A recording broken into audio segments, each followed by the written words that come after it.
Hello everyone, this is Bek Magitacho. I'm going to explain about analyzing strengths and the limitation of assertive communication. As an introduction, assertive communication is a respectful and confident way of expressing thoughts, needs, feelings, and concerns without ignoring the rights of others' feelings.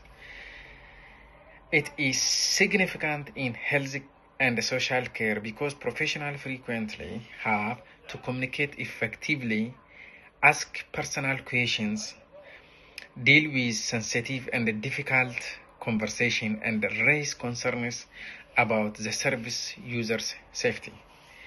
Assertive does not mean being passive, which may lead to concern being ignored, or aggressive, which could make others feeling blamed or intimidated. When used appropriately, assertive communication facilitates safe care, person-centered practices, team working, and trusts. It helps practitioners to express their own honesty and maintain the sense of caring, dignity, and respect.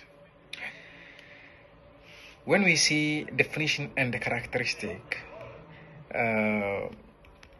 assertive communication is when someone states their needs, views, and professional concerns clearly and is respectful of the other person's view. It is about being clear, confident, and controlled, and not rude, silent, or defensive. Key characteristics include calm tone of voice, positive language, active listening, self-awareness, appropriate body language, respectfully, high contact, and professional boundaries. Assertive communications are in explaining themselves but listening to the other person's feelings and react empathically in care. This involves not using jargon, checking understanding, and using language appropriate for the individual's age, needs, cultures, and communication ability. These traits help us create balanced, professional, and respectful interaction.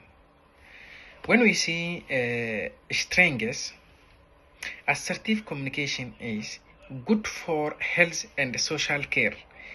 It is helpful with clarity, safety, and trust. It aids practitioners to communicate about care, obtain consent, provide interaction, and share concerns without fear or confusion. It is also helpful when working in a team as it helps clarify roles, handovers, and shared decision making with the team. This is assertive help minimizing miscommunication as the speaker communicates what needs to be done while maintaining the opportunity for the service users or colleagues to respond. It also fosters relationship which involves honesty coupled with respect, empathy, and professional boundaries. It is particularly helpful when talking about care plans, risks, compliance, safeguarding issues, or emotional issues. This is about strengths of assertive communication. When we see about limitation, while assertive communication is useful, it can be problematic if it is not expressed sensitively. Some people may be confuse assertiveness with aggression if tone, facial expression, or body language is seen to direct or cultural differences can also impact the meaning of assertiveness. Meaning that high contact, personal space and direct speech is understood differently by different people. It can also be challenging to be assertive if someone is upset, angry, or in pain. Some people may be reluctant to offer feedback to staff or other senior professionals.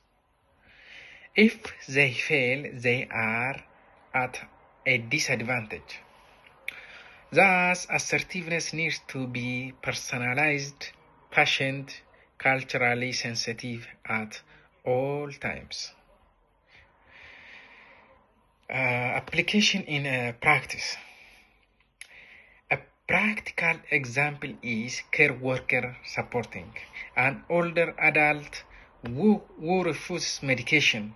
An assertive responses would not result in force or disregard of the refusals. However, the worker should be calmly explain what the medication is for, ask why the person is concerned, listen carefully, and report the concern to the nurse. One example of this is when a staff member notices that their colleagues has missed important information when they are handover.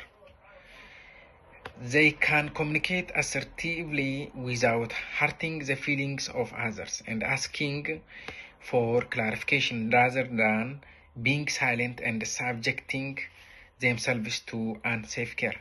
In both scenarios, assertiveness is used to safeguard the service user's interest while respecting others, maintaining professional boundaries, and working with the team members. Adaptation. Assertive communication should be adapted to the individual and the situation. For older adults or individuals who have hearing loss, the practitioners may need to enunciate, speak slowly, limit background noise, and to check for understanding. For children, there should be simply reassuring and age-appropriate communication with people with dementia, learning disability. Assertive should be gently, patient, and supported by non-verbal communication, such as open posture and warm facial expression, sensitive to culture and language differences. No assumptions, using interprets when necessary. This indicates that assertiveness is not being forceful.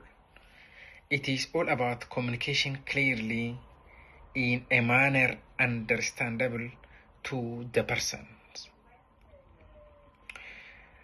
Improvement strategy.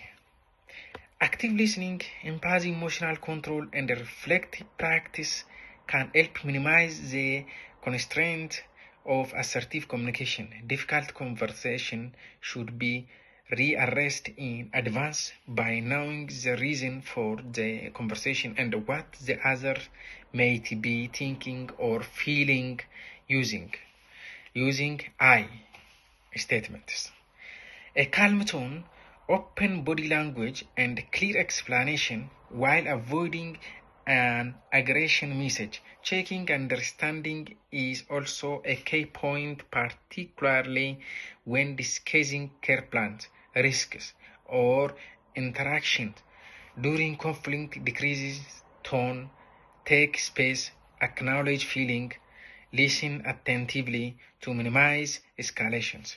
Through feedback, training, and reflection, practitioners can build confidence and be able to acknowledge when communication style requires training. Reflection and conclusion. This presentation has shown the assertive communication is important skill for safe and person-centered health and social care practice. I have discovered that assertiveness is not a matter of force. It is about being clear, respectful, confident, and listening.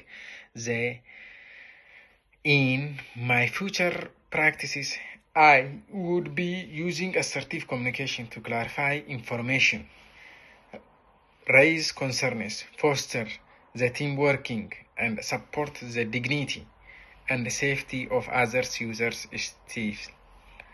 Still, some assertiveness training is necessary to be tailored to the person's needs, feelings, cultures, and communication.